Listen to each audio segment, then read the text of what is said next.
ના અધ્યક્ષ શ્રી સૈયદભાઈ, પ્રમુખ શ્રી ચંદુભાઈ, જે અમે વર્ષોથી સાથે સમાજમાં કામ કરેલું છે, મંત્રી શ્રી ભરતભાઈ, વડીલ શ્રી ભૂપેન્દ્રભાઈ તથા અન્ય વડોદરા પ્રગતિ મંડળના વડીલો, હોદ્દેદારશ્રીઓ, કારોબારી સભ્યો, ભાઈઓ, બહેનો, બાળકો,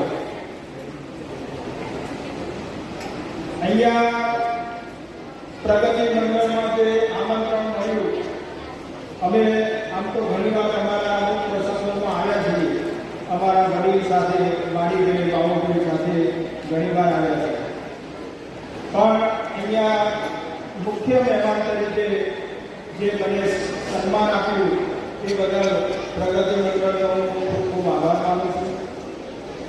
વર્ષો પહેલાં એ વખત તો અમે ભણતા હતા, નાના હતા, એ વખતે પણ તમારા પ્રગતિ મંડળની ઉજવણીમાં હું આવેલો છું, પણ એ વખતે અમારા માસીના ત્યાં અમે આવેલા અને એ વખતે ત્યાં ટમાટી બાગની ઉજવણી હતી, એ મને હજુ પણ યાદ છે. અને આ મહેમાન તરીકે પણ અહીં આવ્યો, ખરેખર ધન્યવાદ અનુભવ.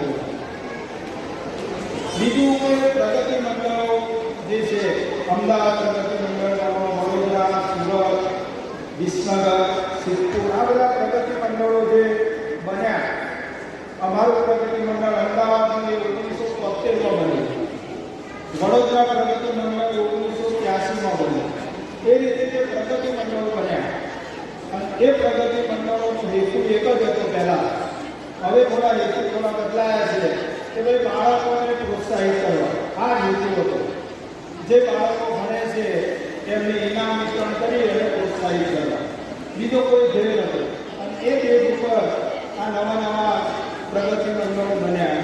ત્યાર પછી સામાજિકની પ્રગતિ થાય એના માટેના જુદા જુદા કાર્યક્રમો યોજવામાં આવ્યા અને એ રીતે પ્રગતિ મંડળો ધીમે ધીમે આગળ વધ્યા.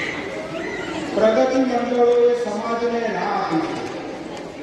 તમે જોયું કે ગ્રામ્ય વિસ્તારમાં જે આપણો સમાજ છે એના વિચારો તમે જુઓ, તમે ગામડે જાઓ એ વખતે એમના વિચારો જુઓ અને અહીંથી તમે ત્યાં જાઓ તો જુઓ કે ઘણું પરિવર્તન જોવા મળશે. એનું કારણ છે પ્રગતિ મંડળ. અહીંયા તમને વિચારો સારા મળે છે, સારું જોડે રહેવાની, સાથે ફરવાની, આ બધી તમને એક પ્રકારની તાલીમ મળે છે. જ્યારે ગ્રામ્ય વિસ્તારમાં આવી કોઈ તાલીમ નથી એટલે ઘણો તમને ભેદ લાગશે. અલગ પહેલાં તમે જીતેન્દ્રભાઈ તો અમે વર્ષોથી, હું તો નાનો હતો એ પછી સમાજમાં ગયો, મારે સમાજમાં કામ કર્યા 37મું વર્ષ છે. ત્યારથી સમાજ મોટા સમાજમાં હતો. એ વખતે જીતેન્દ્રભાઈ એ બધા આવતા, મને ખબર છે. તો એ વખતે તમે એમની માનસિકતા જોવો ને સમાજની, તો તમને એવું લાગે કે અહીં તો અવાય જ જે સમાજ ભેગો થાય ને, અમને ખબર છે દર વર્ષે આપણો સમાજ ભેગો થાય જાન્યુઆરી પહેલાં, બરાબર. આ વર્ષે 5 તારીખે છે, 5મી જાન્યુઆરી બોકરવાડા. હવે ત્યાં તમે જોવો ને તો એકતા જ બધાના રસ, જે બધા ગામના પ્રતિનિધિ આવે, આશરે આપણે 980 જેવા પ્રતિનિધિ છે દરેક ગામના. બધા એ બધા પ્રતિનિધિઓ ત્યાં આવે, જુદા જુદા ગામનો સમાજ ભરાય, બધાને એક જ રસ, તો પેલા ઝઘડાવાળો પ્રશ્ન ક્યારે આવે, બસ આ જ રસ, બીજું કોઈ નહીં. ઝઘડાવાળો પ્રશ્ન વંચાય એટલે અડધા પાણીઓ પાડે, હા કરે અને પછી હામાં વેવીએ ઝઘડે. માઇકો મૂકવામાં આવે, જો તમે જોયું હોય બે માઇક હોય, આ બાજુ આ બાજુ, એટલે બે પક્ષને ઉભા કરવો પડે ને, જેનો પ્રશ્ન હોય તો હવે બોલો તમારો શું પ્રશ્ન, એટલે એમની ભાષામાં બોલે સામેવાળા, અને પછી ઝઘડામાં ઝઘડી ચાલુ થાય. આ જ જોવા મળતું. ભૂપેન્દ્રભાઈની ખબર છે કે ઉદલપુર ભૂકાલે એ વખતની માનસિકતા, એ વખતે નવું આવેલું આપણે કેમેરા આપણે ચાલુ છે, વિડીયોગ્રાફી નહીં કરવાના નિયમો હતા. વિચારો, ચોરી નહીં કરવાના નિયમો હતા. અને એ વખતે ભૂપેન્દ્રભાઈ જેવા અમારા ત્યાંથી આપણે વાડીભાઈ સમાજના યુવા નેતાઓ એમને વિરોધ કરેલો કે હવે સમાજ બદલાયો છે, પરિવર્તન આવ્યું છે. એમાં વિડીયોગ્રાફી પણ જોઈએ, સ્ટોરી પણ જોઈએ, બધું જોઈએ. જ્યારે જૂનવાળી ના ચાલે, સ્ટોરી ના જોઈએ, આ ના જોઈએ, આવું બધું ચાલુ. પ્રગતિ મંડળો કોઈ સાંભળતું નહીં. પ્રગતિ મંડળો કોઈ નેતા બોલવા જાય ને ભાઈ તમને ખબર ના પડે, તમે તો વડોદરાથી આવ્યા, અમદાવાદથી આવ્યા, લઈ જાઓ લઈ જાઓ, આવું હતું. જ્યારે અત્યારે તમે જાઓ અમદાવાદ કે વડોદરા જે પ્રગતિ મંડળના હોદ્દેદારો જતા છે ને, ઊભા રહેશે, બેઠા છે, લઈ બેસો તમે, તમારા કારણે જ આ બધું પરિવર્તન આવ્યું. એટલે જે આપણા જુદા જુદા પ્રગતિ મંડળોથી સમાજમાં પરિવર્તન આવ્યું છે, સમાજનો વિકાસ થયો છે. શૈક્ષણિક રીતે આપણે જોયું તો બાળક, નાનું બાળક ઇંગ્લિશમાં બોલે, આપણે કહેવામાં આવે તો ગુજરાતીમાં બે વાક્યો બોલો, હવે બોલી શકીએ. સ્ટેટ ક્લિયર છે. એટલે આ મંડળો બાળકોને તૈયાર કરવાનું સ્ટેજ છે. ઇનામ વિતરણ તો થાય, પણ અત્યારે બાળકને સ્ટેજ ક્લિયર થાય એના એવા કાર્યક્રમો રાખવા. આપણે બીજા તો ભલે કાર્યક્રમો ડાન્સના એ તો રાખીએ, બરાબર છે, પણ આવું કંઈ બોલવાના લોકોને, જે તમે કીધું હમણાં શ્રુતિનું પહેલું સ્ટેજ અહીંયા થયું, શરૂઆત અહીંથી થઈ, પણ એને પાલન પોષણ અમદાવાદવાળાએ આપ્યું. અમારા અમદાવાદના દરેક જે ઉજવણીના પ્રોગ્રામ પણ એનું પ્રવચન હોય છે, અને હવે સ્પેશિયલ કહેવામાં આવે છે શ્રુતિ તારે ગમે તે વિષય ઉપર બોલવાનું, અને બોલે છે. એટલે આવું આપણા બાળકોને શીખવાડવું પડશે. બાળકોને ઓલરાઉન્ડર બનાવવાના. ધ્યાન રાખજો. આપણે અત્યારે મા બાપને એક જ જોઈએ, બાળકને ભણાવો ભણાવો, રમવા જાય નહીં રમવા જવાય, ના જાય એટલે વાગે, છોલાઈ જાય, કામ થાય, અરે ભલે છોલાઈ જાય તો વાગતું. એને ઓલરાઉન્ડર ભણાવો, સાથે સાથે કોઈ પણ પ્રકારની રમતમાં એને પ્રેરવો પડશે, તો જે બાળક સમાજમાં ટકશે. અત્યારનો સમાજ છે ને હાઈફાઈ થઈ ગઈ. તમે જો બાળકને મોબાઈલ આપો, ગમે તેવા ફીચરો ફંક્શનો ખોલી દે છે. હવે વિચારો તમે એ બાળકને તમે પછી એને દબાવી રાખો તો શું પરિસ્થિતિ થાય. એટલે બાળકને પણ અત્યારે હવામાં ઉડતા શીખવાડવું પડશે. હા, એટલી હવે જે ઊંઘી જાય, ખ્યાલ આવે ને. અત્યારે તમે જુઓ કે આપણી દીકરીઓ બહુ શિક્ષણ આવે એટલે ઉડવા મળે, અને ઘણી ઉડી જાય છે. સમાજનો મોટા મોટો પ્રશ્ન છે. સમાજના જે પ્રશ્નો આવે છે ને, જીતેન્દ્રભાઈ, શૈલેષભાઈ તો અમે પરિવાર પ્રશ્નો જોડાયેલા છીએ, બરાબર. એમાં તમે જુઓ પ્રશ્નો આવે છે, પ્રશ્નોના સાર જુઓ ને તો એનો 80% દીકરીઓ જવાબદાર હોય છે. વધુ ભણેલી હોય, સારી નોકરી કરે, એટલે એક જ તો ભાઈ એને નોકરી કરવા અહીંયા આવું તો હું નોકરી લઈશું. પેલાનો ધંધો હોય તો પણ કે ના એને અહીંયા આવવું પડશે, ધંધો છોડી દો. આવું પરિસ્થિતિ છે. એટલે એ અમુક આપણે સમજવું પડે. આપણે ફેમિલીને એટેચમેન્ટ પણ જોડવું પડે. બીજું તે સમાજમાં તમને ખ્યાલ હોય તો ગયા વર્ષે અમદાવાદની અંદર આખા સમાજનો સમૂહ લગ્નોત્સવ હતો. આ વર્ષે વિસનગર થઈ ગયું, 66 જોડકા હતા. ગત વર્ષે અમદાવાદમાં હતો, 32 જોડકા હતા. દેવ દિવાળીના દિવસે 27/11, અને એ દિવસે તમે જુઓ તો આગલા દિવસે વરસાદ એટલો બધો પડ્યો. સમૂહ લગ્નનું સુપર આયોજન હતું. 3 પાર્ટી પ્લોટ હતા, આના જેવા 3 પાર્ટી પ્લોટ અમે રાખેલા જોડે જોડે. એકમાં પ્રવચનનું, એકમાં ચોરીનો અને એકમાં જમણવાર. એવા 3 પાર્ટી પ્લોટ હતા. સુપર આયોજન, બધી જ વ્યવસ્થા. અને સાંજે વરસાદ ચાલુ થયો 5 વાગે, રાત્રે 9 વાગ્યા સુધી વરસાદ સતત ચાલુ. પાર્ટી પ્લોટમાં અડધો ફૂટ પાણી ભરી ગયું. હવે આ પાર્ટી પ્લોટમાં પાણી ભરે એટલે શું થાય પરિસ્થિતિ? કશું કામ ના થાય. ચોરીઓ તૈયાર, પાણી ભરાય. 10 વાગ્યા સુધી કોઈને કંઈ સૂચ ના પડે.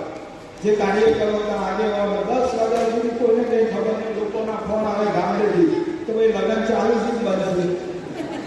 હવે અહીં વરસાદ પડેલો, કંઈ વિચાર ના આવે, અને આવી પરિસ્થિતિમાં અમે કીધું કે ચાલુ છે ચાલુ, જે થયું થાય. 10 વાગ્યા પછી માતાજીની કૃપા ગણો કે ગમે તે ગણો, એક ભાઈ આવ્યા કે ભાઈ આપણે બાજુમાં 100 મીટરના અંતરે સૌરાષ્ટ્ર પટેલનો હમણાં જ પાર્ટી પ્લોટ નહીં પણ એમનો હોલ બનાવ્યો છે. એ હોલ હમણાં ચાલુ થયો છે. તો અમે કીધું ચલો ભાઈ મળવા જઈએ. મળવા ગયા. એમને ફંક્શન હતું. એમાં ફંક્શન પણ કોનું કે અત્યારે જે એ વખતે કેન્દ્રીય પ્રધાન હતા મનસુખભાઈ માંડવિયા સૌરાષ્ટ્ર પટેલના, એમની ભાણિયાનું ફંક્શન હતું. છતાં એમને આખો હોલ અમને આપી દીધો. એમને સેલરમાં મોકલ્યા એટલે ગોયરામાં, અને આખો હોલ આપ્યો. આખી રાત જાગ્યા અને લગ્ન સંપૂર્ણ કર્યા. એટલે આખી મોટા દેવી માતાજી. હવે એમાં તમે ઘણા એવું થાય છે, આ ઘણા હોય ને એમાં થાય આ બધા હોદ્દેદારો છે ને તો ખાલી આ સ્ટેજ ઉપર જ બેસે છે અને વાહ કરે છે. આવું આપણને લાગે ઘણાને, પણ ખરા ટાઈમે એ જ કામમાં આવતા હોય છે. અમારા ત્યાં રાત્રે જાગવામાં હોદ્દેદારો જતા, બાકીના તો બધા 10-11 વાગે ને એટલે ઓલા ઘરે જતા રહ્યા. અને હોદ્દેદારોએ ચોરીઓ ગોઠવી હતી, વિચારો. અને એમાં 82 વર્ષના વાડી કાકા તમે નામ કમાલપુરના જે વાડી બધા ઓળખતા 82 વર્ષના છે એ આખી રાત જાગ્યા ત્યાં ચોરીઓ બનાવવા.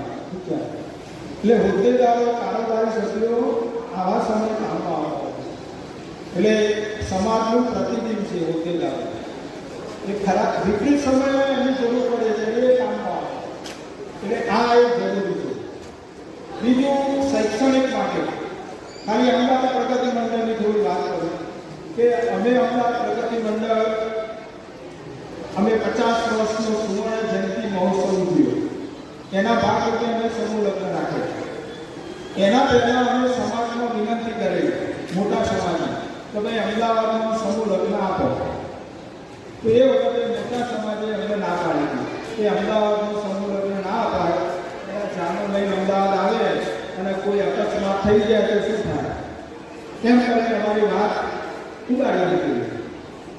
ફરીથી સુવર્ણ જયંતિ આવી એટલે અમે ફરી વિનંતી કરી કે અમદાવાદમાં આપો. અમે અમારા 50 વર્ષ છે એટલે આપણા યુવાન શૈલેષભાઈ, ભૂપેન્દ્રભાઈ જેવા જે પ્રગતિ મંડળોના આગેવાનો હતી તો ભાઈ અમદાવાદમાં આ વખતે તમારા સમૂહ લગ્ન આપવા જ પડશે, અને આપેલા. અને આ રીતે અમે સફળ કર્યા. બીજું કે શૈક્ષણિક બાબતમાં બાળકોને પ્રોત્સાહિત તો કરીએ છીએ, પણ અમે છેલ્લા 10 વર્ષથી શૈક્ષણિક લોન આપીએ છીએ. 10 ધોરણ પછી 5 ધોરણ કોલેજ, કદાચ એન્જિનિયરિંગ હોય, મેડિકલ હોય, જેવો અભ્યાસક્રમ એવી લોન આપીએ છીએ બાળકોને. એ પણ નજીવા 4% વાર્ષિક. શરૂઆતમાં અમે ફ્રી કરેલું, મફત લોન આપવાનું, વ્યાજ નહીં લેવાનું. જ્યારે ભણી લે ત્યારે લોન ધીમે ધીમે પરત કરવાનું. તો એમાં એવું બન્યું કે 4 વર્ષ પછી કે 5 વર્ષ પછી લેવાની થઈ ને એટલે કે અમારા છોકરાએ તો 4 ઝટકાને 2 ઝટકા લીધા. ખરેખર 4 ઝટકા લીધેલા એટલે 2 લીધેલા. એટલે અમારી જોડે તો લખાણ હતું પણ 2. એટલે અમે નક્કી કર્યું કે આપણો 4% વ્યાજ આવે. એટલે દર વર્ષે વ્યાજ ભરે એટલે યાદ આવે કે કેટલા હપ્તા લીધા. એટલે એ રીતે અમે શૈક્ષણિક લોન આપીએ છીએ. પછી વિધવા સહાય, મેડિકલ સહાય, આ બધી સહાયો પણ ચાલુ કરી છે ધીમે ધીમે, અને એની સંખ્યા પણ ધીમે ધીમે વધારીએ છીએ કે જેથી લોકોને વધુને વધુ લાભ મળે. ત્યાર પછી બચત મંડળ ચાલતું હતું, જે આપણે એમના ખાલી 50,000 કે લાખ રૂપિયા લોન આપી દેતા ફક્ત સહીથી. હવે એની જગ્યાએ અમે દર વર્ષે ક્રેડિટ સોસાયટી બનાવી તો જેમાં અત્યારે વધુમાં વધુ 10 લાખ સુધીની લોન આપી છે. અને એ પણ ફક્ત સહીથી, જામીનદારોની સહીથી. એટલે આ રીતે પણ પ્રગતિ મંડળ દ્વારા સમાજના લોકોને વધુને વધુ લાભ મળે, શૈક્ષણિક રીતે, આર્થિક રીતે. તો એવી ધીમે ધીમે પ્રવૃત્તિઓ પણ કરે. સમૂહ લગ્ન વખતે એક નવું સાહસ કર્યું, ધ્યાન આપજો, સાંભળવા જેવું છે. વર્ષો પહેલા અમે સાહસ કરતા હતા પણ બધા વાત ઉડાડી દે તો મહિલાઓને વિધિ કરાય નહીં. અમે વાત લાવીએ ને તો ભાઈ મહિલાઓનું સંગઠન બનાવીએ એટલે આવતી અવાજ આવે તો ભાઈ મહિલાઓને બહુ ભેગી ના કરતા, ખ્યાલ આવે ને, એટલે કે શાંતિ ધીમી રહો, બહુ આગળ નહીં જવાનું. પણ ગત વર્ષે સમૂહ લગ્ન હતા એટલે અમે સાહસ જ કર્યું કે ભાઈ આ વખત મહિલા સંગઠન બનાવો. એટલે મહિલા પાંખ ઊભી કરી, જેમ અત્યારે પાંખ છે ને એક તો મહિલાના પ્રમુખ ઉપપ્રમુખનું બધું મહિલા પાંખ બનાવે. અને એની અંદર 800 બહેનો સભ્યો બની, 800 બહેનો. અને એ સંગઠન સમૂહ લગ્નનું કામ એ બહેનોએ પૂરું કર્યું હતા. વિચારો બહેનોએ. આ વર્ષે 12મી તારીખે ઉજાણી છે, 12/1 ઉજાણી છે, અમદાવાદની ઉજાણી. આજે જ આમંત્રણ કાર્ડ આપ્યું તમારા હોદ્દેદારોને 5 તારીખે આવવા માટે. જે રીતે અમે આવે ને એ રીતે અહીંથી આવવા માટે આમંત્રણ આપ્યું. 12/1 છે ઉજાણી. ટોટલી સંચાલન બહેનોએ કરવાનું. સંચાલન જે બોલવાનું કંઈ છે, મહેમાનો બધું સંચાલન બહેનોએ જ કરવાનું. બહેનો સ્ટેજ ઉપર આવે, સ્ટેજ ઉપર બોલે, એમનું સ્વાગત કરે, બધો જ કાર્યક્રમ બહેનો. મહેમાનો કોને બનાવે? યુવાનો. યુવાનો 20 થી 25 વર્ષના. ધ્યાન રાખજો, મહેમાનો કોને બનાવે? તમે પૈસા ભેગા કરો ને ઉજાણી માટે. તમે જેમ વાત કરી એમને કીધું ભાઈ ઉજાણીમાં ભંડોળ આપો, એમ અમારે પણ ભંડોળ તો કરવું પડે. તો એ ભંડોળ માટે બહેનોએ નક્કી કર્યું કે ભાઈ આપણે યુવાનો નક્કી કરો, છોકરાઓ જે નોકરી ભેગા કરતા હોય ને એમને તેવા 25 યુવાનો 11,000 રૂપિયાના મહેમાન બનાવ્યા અને એમને સ્ટેજ ઉપર સ્થાન આપવાના છે. હમણાં શ્રુતિએ કીધું કે ભાઈ નાના બાળકોનું બાળપણ ખોવાઈ ગયું છે.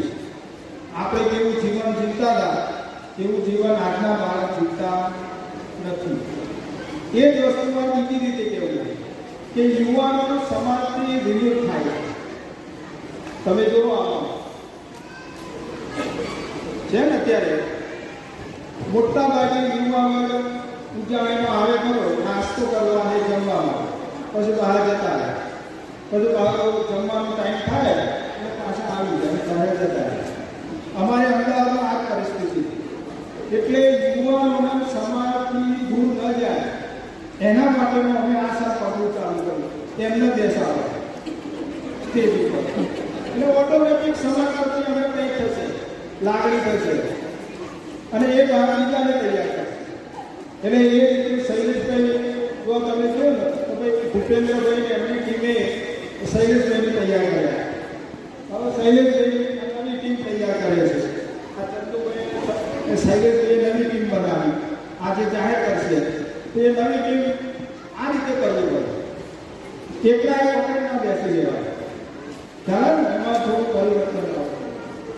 તો આજના જે પ્રસંગે મને જે માન આપ્યું એ બદલ ફરીથી શ્રી મોટા બાવન કલાકારી સમાજ પ્રગતિ મંડળ